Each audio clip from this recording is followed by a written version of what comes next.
В эфире телеканала «Итоги дня», в студии Надежда Саханская. Добрый вечер. В начале выпуска об основных темах. Будущее энергетики России обретает четкие контуры. В Москве состоялось итоговое заседание расширенной коллегии Минэнерго РФ. Ленский район в числе лидеров республики по социальной поддержке. Каждый третий житель получил помощь из бюджета. Студенческий отряд Алданского политехникума собирается на вахту памяти. Экспедиция пройдет в Тверской области. В Государственном цирке Якутии в дни весенних каникул стартует новая программа «Мультгородок». Гости смогут погрузиться в атмосферу сказки. Медиакомпания НВК «Саха» традиционно проводит акцию «Весна на НВК». В этом году съемочная группа отправилась в Кобяйский район. Что посетила делегация? Большегрузы на переправе Хатас и Павловск будут ездить только в ночное время. Логистика корректируется в связи с потеплением. Срок завершения работы переправы установлен на 15 апреля. В настоящее время максимально допустимая нагрузка составляет 40 тонн. Ведется ежедневный мониторинг состояния льда и подходов к переправе. Кроме того, из-за риска разрушения грунтовых подходов тяжеловесной техникой рассматривается возможность снижения допустимой грузоподъемности переправы в первых числах апреля. В Москве состоялось итоговое заседание расширенной коллегии Минэнерго России. В нем принял участие глава Якутии Айсен Николаев, который возглавляет Госсовет страны по энергетике. В ходе мероприятия были подведены итоги работы топливно-энергетического комплекса и определены главные направления для дальнейшего развития. Подробности у Максима Кардозу. Мир находится в глобальном энергетическом кризисе. Это ни для кого не секрет. Но даже в таких непростых условиях российская энергетика демонстрирует устойчивость. Об этом говорил вице-премьер Александр Новак. Россия смогла сохранить объемы поставок энергоресурсов на внешние рынки, уровень добычи, удовлетворять внутренние потребности. Особое внимание он уделил энергонезависимости Дальнего Востока. Хотел бы особое внимание обратить по Дальнему Востоку, по газообеспечению. Здесь нужно срочно реализовывать задачи, поставленные президентом по строительству перемычки между Силой Сибири и Сахалин, Хабаровск, Владивосток, и, соответственно, по разработке Южнокиринского месторождения для обеспечения снабжения Дальнего Востока. Глава Якутии Айсен Николаев, как председатель комиссии Государственного совета России по направлению энергетика, представил консолидированную позицию регионов по ключевым вопросам развития топливно-энергетического комплекса страны. Если на уровне страны энергетика – это, безусловно, стратегический элемент опережающего развития экономики, то для регионов это в первую очередь, конечно же, это тепло и электричество в каждом доме. Для регионов крайне важны вопросы надежности электросетевого хозяйства, модернизации объектов генерации, особенности в изолированных районах Крайнего Севера, снижение затрат и внедрение передовых технологий, вопросы тарифной нагрузки, энергосбережения и газификации. Мы их выносили и будем выносить на заседание нашей комиссии и будем формировать предложения. Особо значимо, что по итогам этого выступления министр энергетики России Сергей Цивилев подчеркнул принципиальную важность решений комиссии Госсовета по направлению энергетика. Решения вашей комиссии для нас очень важны, потому что это решение регионов. Вы взяли на себя большой труд и объединяете все решения, все предложения регионов. А наша задача эти предложения регионов реализовывать в текущей политике. И очень здорово, что именно вы приняли эстафету и возглавили эту комиссию. Не только потому, что я вас много лет знаю, а потому, что вы еще и главой являетесь очень важного, очень непростого региона Российской Федерации, главой Республики Саха-Якутия. Поэтому как не вам знать все детали, все нюансы, которые в регионах случаются. Спасибо. Спасибо. Глава Якутии отметил, что именно в таком формате, через прямой диалог, учет позиций регионов и совместную выработку решений, можно добиваться реальных результатов в развитии энергетики России. Максим Кардозу, Айтал Байтунов, Москва. Республиканский штаб «Вместе к победе» продолжает работу по обеспечению военнослужащих необходимым оборудованием. Во взаимодействии со службой спасения республики непрерывно направляется в зону боевых действий, отправляется техника, гуманитарная помощь и адресные посылки бойцам. Так, с начала этого года доставили 48 единиц техники и 120 тонн груза наземным путем. Кроме того, делегации муниципальных образований республики периодически выезжают в зону СВО для личной передачи посылок военнослужащим из Якутии. В первой половине апреля перед закрытием речной переправы планируют отправить продуктовые наборы ко Дню Победы. Отзыв со стороны населения республики сегодня он твердый, уверенный, и именно с таким подходом сегодня мы, комиссия «Вместе к победе», готовы создавать все организационные условия и идти вперед. Пользуясь моментом, хочется поблагодарить жителей нашей республики за системную помощь Северо-Восточного фонда помощи и поддержки Донбасс. Уверен, что в год единства народов Российской Федерации Республика Саха-Якутия покажет свою сплоченную работу, и будем работать на результат. Победа будет за нами.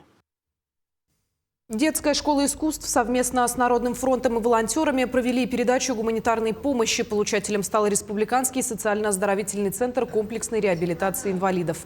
В свое распоряжение они получили плазменный телевизор и новое массажное кресло. Средства на помощь были собраны на специальном благотворительном концерте, проведенной детской школой искусств, в котором приняли участие воспитанники 5 различных учебных заведений. На наших детей, наше будущее подрастающее поколение, да, ну, во-первых, приводить чувство патриотизма, да, чтобы они понимали, что тот труд, который они делают, а которому искусству мы их обучаем, чтобы это, ну, во-первых, детям всегда нравится быть на сцене, дарить слушателю свое искусство, но один из главных моментов это был то, что этот концерт был благотворительный, то есть своим трудом, да, дети, они помогли тем ребятам, которые на сегодняшний день проходят здесь реабилитацию после специальной военной операции. Медиакомпания НВК «Саха» традиционно проводит акцию «Весна на НВК». В этом году съемочная группа отправилась в Кобяйский район. Что посетила делегация, расскажет Вероника Таюрская.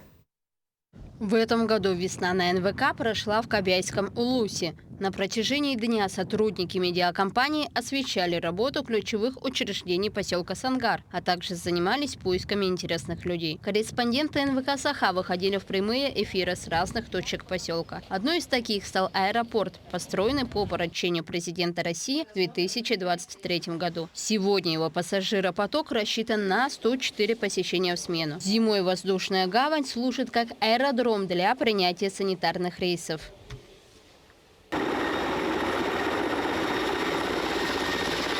В основном работа в летний период. Основная работа это по охране лесов.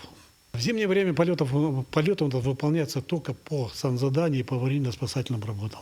Остальных нету. Все с пассажирами работа начинается только в межсезонье. То есть в мае, июнь, даже в апрель, май и октябрь, ноябрь. В это время очень много пассажиров, потому что другим способом добраться и выбраться отсюда нет возможности. В этом году Кобяйский улус примет на своей земле ИЦХ Уланхо. 21-й республиканский праздник летнего солнцестояния приурочен к Году единства в России и Году культуры в Якутии. Уже сейчас коллективы поселка вовсю готовятся к масштабному празднику.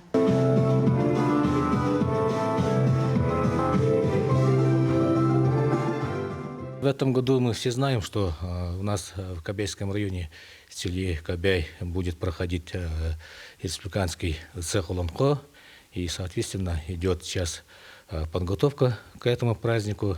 Всем населением, все работники учреждений занимаются. В начале этого года для жителей Сангара открыли новую современную поликлинику. В двухэтажном здании разместились 2 терапевтических и 2 педиатрических участка. Кабинеты узких специалистов. Сегодня врачи обслуживают население всего поселка, а именно более 3000 человек. Сейчас очень все удобно, понимаете, удобно для больных и удобно для нас. Не выходя из этого здания, мы можем сделать все исследования, которые необходимы. УЗИ там кабинет, наверное, вы посмотрели, да? Рентген кабинет очень хороший. Все специалисты нужно, мы сразу бежим уже друг к другу. Поэтому для нас очень комфортно. Лично для меня это очень большой подарок, замечательный за эти годы работы, потому что я сама не думала, что я еще смогу работать в таких хороших условиях. Акция «Весна на НВК» за время ее проведения посетила многие улусы Якутии. Сегодня в их число добавился Кобяйский район. Медиакомпания НВК «Саха» продолжит освещать жизнь якутских поселений. Вероника Таюрская, Александр Жуков, Сангар, Кобяйский улус. Ленский район по результатам прошлого года стал одним из лучших в республике в рейтинге социально ориентированных районов. Если учесть численность жителей, то каждый третий получил меру поддержки из муниципального бюджета. Весомая поддержка оказывается работникам бюджетной сферы. Выделяются средства на улучшение качества бытовых услуг, а также по 200 тысяч рублей на ремонт жилья. Возмещается часть стоимости съемного жилья. Врачи получают подъемный в размере 1 миллиона рублей. Продолжается и реализация программы обеспечения жильем молодых семей. В этом году из бюджета района было выделено 29 миллионов рублей, 30 семей получили сертификаты. Дети-сироты и дети, оставшиеся без попечения, тоже не остаются в стороне. Поддержка оказывается и роженицам.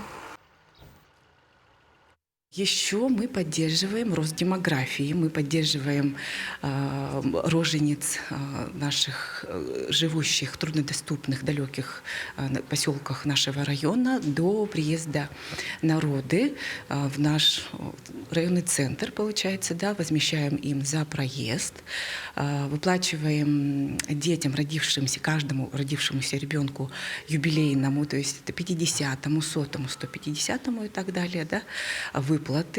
Также у нас подъемные есть работникам, специалистам, которые приглашаются в наш район, устраиваются в наши учреждения, находящиеся на территории Ленского района.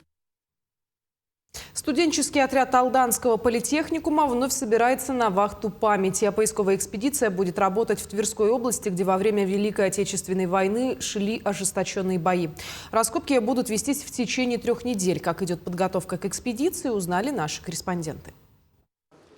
После занятий бойцы студенческого отряда «Отважные» Алданского политехникума вновь собрались на беседу с командиром, преподавателем Александром Телеутовым. Скоро ребята отправятся в Тверскую область, где во время Великой Отечественной войны шли ожесточенные бои. В составе поисковой экспедиции «Отважные» будут вести раскопы вблизи деревни Холмец Оленинского района Тверской области. И в ходе подготовки необходимо учесть все нюансы. Получается, я езжу уже 2-й год. В прошлом году это был мой 1-й раз. Там меня как раз таки обучили, как работать с костями, какие вообще кости существуют. Учили вести сами раскопки. Организатором проекта «Вахта памяти», инициированного Министерством обороны Российской Федерации, выступает поисково-исследовательское объединение «Память поколений». Главной целью акции является розыск павших в боях защитников Родины. Ранее студенты политехникума принимали участие в 10 сезонах поисковых экспедиций, в ходе которых были обнаружены останки 162 солдат Красной Армии. Мы, как правило, ездим на 2 сезона, да, не как некоторые отряды 1 сезон отъездили. Мы сразу едем на 2 сезона подряд. Это нам дает некоторые преимущества в чем? Я постоянно беру с собой в поисковую экспедицию новых бойцов. Раскопы начнутся 26 апреля, однако на место студенты прибудут на день раньше. Ребятам предстоит обустроить базовый лагерь. В этот раз на поля сражений отправятся 6 бойцов. 2 студентов уже работали в составе поисковых экспедиций. По словам юношей, каждый поднимаемый из земли предмет бесценен, а эмоции, испытываемые при обнаружении останков солдата, непередаваемы. Запомнился сам поиск, поисковое движение. Это в первую очередь патриотизм хороший, я считаю. Во-вторых, это очень интересно. Ощущения, но они как бы непередаваемые. Мы как бы не особо понимаем, что было в то время и что вообще могло с этим человеком произойти. Но вообще мы гордимся за этих людей. Для 4 отважных эта экспедиция станет первой. Перед тем, как приступить к раскопам, ребята пройдут обучение. Наряду с курсом тренировок в школе молодого поисковика бойцы освоят методики поисков и прослушают инструктажи. Прям интересно увидеть это наяву, как-то себя почувствовать в данной сфере, в раскопках. Прям, самому хочется побыть на месте ребят. Вахту памяти отважные будут нести в течение почти 3 недель. Накануне отъезда домой ребята вместе с командиром проведут несколько дней в Москве. По сложившейся традиции в столице запланирована обширная культурная программа. Татьяна Вахнина, Сергей Шипачев, Александр Лукин, Алдан. В Якутске сегодня настоящий импульс. Стартовал юбилейный межнациональный форум для молодежи. Он объединил на одной площадке более сотни самых активных студентов. Тех, кто не хочет ждать у моря погоды, а готов уже сейчас менять мир вокруг себя. О том, как прошел первый день марафона «Идеи единства», узнаете в следующем сюжете. Кстати, развивать духовные ценности здесь призывают не только словами. Центр «Патриот» на 2 дня превратился в штаб молодых лидеров. Участников много – это студенты ведущих вузов и колледжей Якутии. Сегодня они пройдут настоящую проверку. Будут дискуссии, тренинги на командообразование. Но главное впереди – создание качественных социальных проектов. Форум, в основном для того, чтобы ребята научились чему-то новому, чтобы научились делать проекты, чтобы потом в конце объединились в какие-то команды и реализовывали их. Особенность этого года, наверное, то, что мы собрались в молодежном центре «Патриот». Конечно, сам центр и название центра, оно свои основные направления тоже подсказало. И по большей части в патриотическом направлении, я, по крайней мере, на это надеюсь, будут какие-то предложения со стороны наших организаций и молодежи в целом. С завтрашнего дня начнется с утра прямо уже определенный проектный офис, где ребята будут разрабатывать проекты, презентовать их в дальнейшем. И к концу дня уже будет определенная презентация, где эксперты будут выдавать уже что такое экспертное мнение и указывать и показывать ребятам на те или иные недостатки или моменты, которые им стоит исправить. Но просто указать на ошибки – это полдела. Организаторы подчеркивают, главная фишка форума – постсопровождение.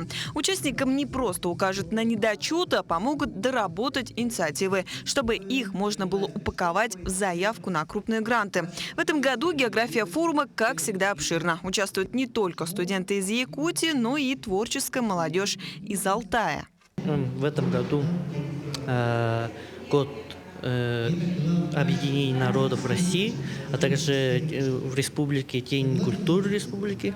И в честь этого, я думаю, сегодняшняя тема актуальна в том, что объединять народ, особенно объединить народ с разного национальности. Как говорится, Россия сильна в единстве. Завершится двухдневный марафон не тихими лекциями, а яркой интерактивной игрой. Но главный итог импульса 2026, конечно, измеряется не баллами в рейтинге, а проектами, которые совсем скоро начнут реализовывать в районах республики. Молодые, дерзкие и талантливые. Они уже доказали, будущее начинается сегодня. Дарья Кролинкова, Илья Сыромятников, Якутск. В арт-галерее «Юргел» открылась выставка якутской художницы из Мегино-Кангаласского района Александры Габышевой, заслуженного работника образования Якутии. Экспозиция «Мое призвание в творчестве» включает в себя около 50 работ, выполненных в различных техниках. Графика, акварель, панно, монотопия и тушь. Кроме того, Александра является иллюстратором более 10 книг якутских авторов. Эти работы также представлены на выставке. Посетить экспозицию можно до 4 апреля. Я хочу сказать, что это очень интересный художник.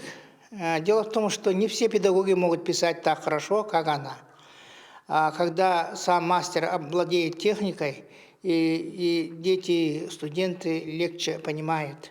И они уже видят, как человек практически все это умеет, понимаете? Одно дело, когда только разговор, а другое дело, когда практически человек показывает. Вот она один из тех педагогов по всей республике, я бы сказал, который так хорошо учит своих учеников, студентов. В Государственном цирке Якутии в дни весенних каникул стартует новая программа «Мультгородок». Гости смогут погрузиться в атмосферу сказки, где герои популярных мультфильмов оживают прямо на арене и становятся участниками захватывающей истории о борьбе добра и зла. Побывать в закулисье цирка и увидеть процесс подготовки изнутри удалось и нашей съемочной группе.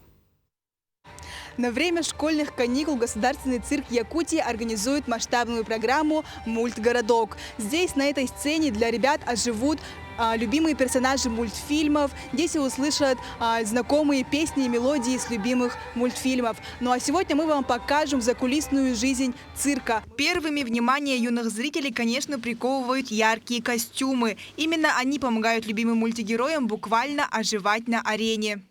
Место, в котором шьются костюмы для каждого персонажа, находится здесь. Сейчас мы находимся в швейном цехе. Именно здесь создаются все костюмы, шьются с нуля для артистов цирка, для их представлений. Особое место в создании костюмов занимают маски. Именно они добавляют героям выразительности и делают их узнаваемыми с первых секунд. Одна маска, где-то дней 4-5, где-то так. А вот именно для мультгородка сколько уже создано? У нас создано порядка где-то 10 персонажей новых. Помимо этого у нас еще будут из старых костюмов выступать. Важной частью представления являются реквизиты. Именно благодаря ним выступления становятся такими яркими, настоящими и по-настоящему живыми. Сейчас давайте поговорим с реквизитором государственного цирка Ниной Ивановной. Здравствуйте. Расскажите, вот какие реквизиты будут использоваться у нас на представлении «Мультгородок»? «Мультгородок» на представлении у нас будут использоваться вот такие вот фрукты. Это в основном идет как кухня, сюжет кухни. И ходули у нас есть вот такие. Это для злого персонажа. Он одевает и ходит по манежу. Не секрет, что важной частью циркового представления является световое сопровождение. Именно благодаря нему зрители, дети могут увидеть более ярко, либо в цветных огнях своих любимых персонажей, увидеть вот на стенах, здесь на ковре, получается, различные фигуры, которые делают цирковое представление более интересным, насыщенным и живым. Не менее важна и работа со звуком. Именно она задает ритм представлению и усиливает эмоции зрителей. Самая главная наша работа – это смотреть на артистов и работать по сценарию, включать вовремя музыку и не тормозить. Подытоживая все, можно с уверенностью отметить, что работа в цирке, работа над каждым представлением занимает очень много усилий. Именно здесь, в этом же самом цирке, создаются и костюмы, и идет работа над цветом, над музыкой, над всеми атрибутами. Ну а само представление состоится 28 марта в 12 часов. В столице республики идет подготовка к забегу наследников Победы. Мероприятие во второй раз объединит собой любителей спорта в рамках программы поддержки местных инициатив. «Помним, гордимся, благодарим» планирует охватить порядка 2000 человек, в том числе и 250 детей. В этом году мероприятие пройдет со 2 по 8 мая. Участников ожидает 4 этапа по разным маршрутам. Среди них Кангалас-Тулагина, Марха-Маган и Табага-Хатасы-Пригородный. Финальной же точкой встречи атлетов станет Якутск. Легкоатлетический забег приурочен к празднованию Дня Победы и нацелен напомнить о подвиге, совершенном нашими предками.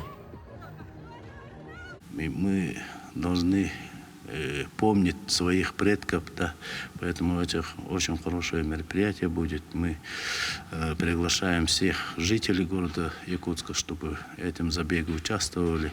И это весна будет, очень теплая погода будет, поэтому надеемся, майские праздники, встреча весны будет отрадной, если мы этот забег проведем в высшем организационном уровне. На этом все. Таким увидели этот день наши корреспонденты. Ну а я с вами прощаюсь. Всего доброго и до встречи в эфире.